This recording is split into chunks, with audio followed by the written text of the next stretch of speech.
Let's first define what vowel is.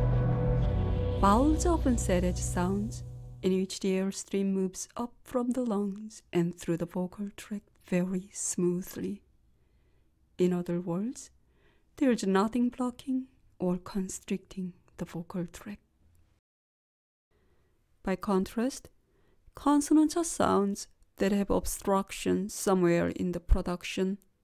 This way of defining vowels and consonants is not precise, since sounds like r, l, w, y are also produced without obstruction, but they are classified as consonants. Another imprecise definition is to define a vowel as a sound that can form its own syllable.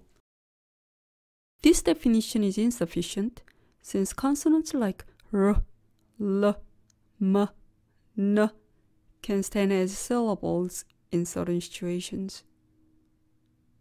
When they do, they are called syllabic consonants. The best definition of a vowel is to say that a vowel is the nucleus or the core of a syllable. In part 2 on word stress, we'll learn about the syllable. The next question is how many vowel phonemes there are in American English. American elementary school teachers teach their students that each vowel letter has long and short sounds. Since there are 5 vowel letters, A, E, I, O, and U, there will be 10 total vowel sounds like short A and long A, short E and long E, and so on. But long and short do not mean that the sounds are identical except for length. Depending on the surrounding sounds, the short vowel sounds can be as long as the long vowel sounds. In fact, when the teachers say long and short, they mean something entirely different. According to them, when a vowel letter says its name, then the vowel is making a long sound. So in the case of A, the words ape and cake have the long A sound. By contrast, the short A sound is A, as in apple and cat. In the case of E, the short sound is E, as in egg and elephant, and the long sound is E, as in eat. In the case of I, the short sound is I, as in igloo, and the long sound is I, as in ice. In the case of O, the short sound is A, as in octopus, and the long sound is O, as in oatmeal. And in the case of U, the short sound is as in umbrella, and the long sound is U, as in unicorn. The American elementary school classification of vowel sounds is inadequate for a few reasons. First, the list does not cover all vowel sounds that can be found in standard American English. Specifically, these are the vowel phoneme sounds that are missing in the list: U, O, I, oi, ow. Secondly, the list includes a vowel sound U that is not a vowel phoneme. The so-called long U sound is a composite sound of Y and U. Using vowel letters to indicate vowel sounds is especially inappropriate with English, since there is no one-to-one correspondence between letters and sounds in English. For example, the letter A can be pronounced as A as in hat, A as in hate, A as in car, or A as in care. English is not a phonetic language. In a phonetic language, all the letters have fixed pronunciations, and even if they change, they do so according to some logical rules. Korean, for instance, is a phonetic language.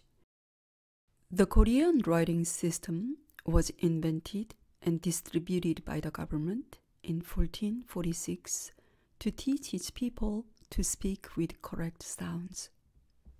Prior to the invention of the Korean alphabet, Koreans relied on Chinese characters.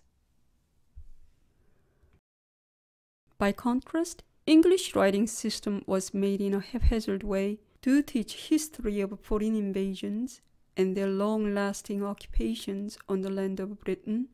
English is made of a mix of Latin, German, and French, and many more.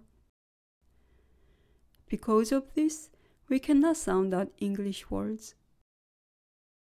Letters in words are silent sometimes for no reason at all, and some sounds appear when there are no corresponding letters in the word. For example, colonel is pronounced colonel. Where does R come from? To pronounce English words correctly, we need to rely on dictionaries and international phonetic alphabet.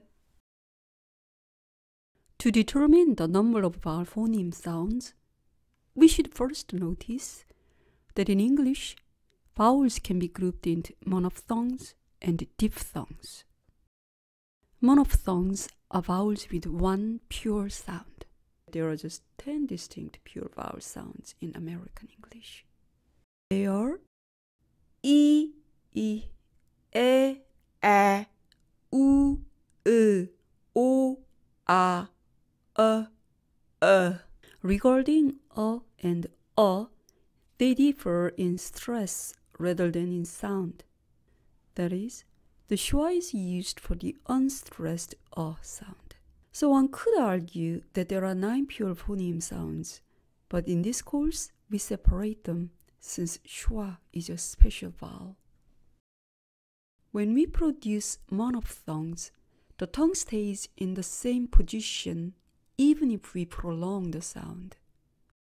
For example, when we say a as in bad, the tongue position and the quality of the vowel stay constant during the production. But English has vowels that have 2 sounds in a phoneme. For example, when you say a as in day, our tongue moves just a bit from the position of a to the position of e. Vowels of this type are called diphthongs as they have 2 perceived auditory qualities. Diphthongs, despite having 2 sounds within, are single phonemes. That is, they make 1 syllable because the vowel sounds in diphthongs are unsegmentable. To produce diphthongs, we need to glide continuously from one sound to another sound. We don't say they, but they. There are 8 diphthong sounds in British English. Ear as in dear, beer. Air as in fair, care. Ur as in poor, tour. A as in they, play. I as in idea, light. Oi as in boy, join. O as in show, go.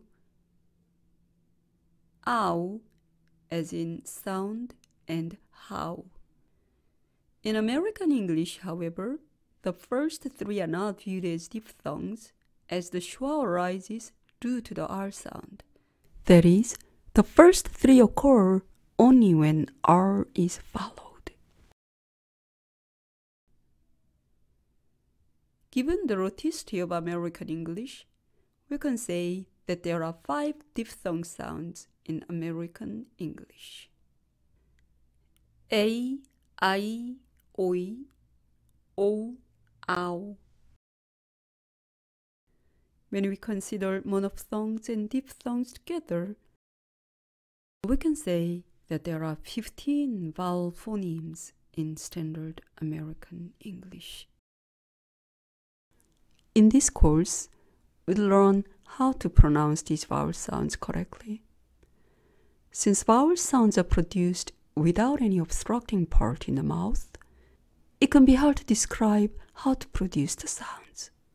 Some methods suggested are the shape of the mouth or the distance between the lips. These methods are limited, however, since they do not explain what is really going on inside of the mouth. So in the next episode, we use a systemic method called the vowel diagram.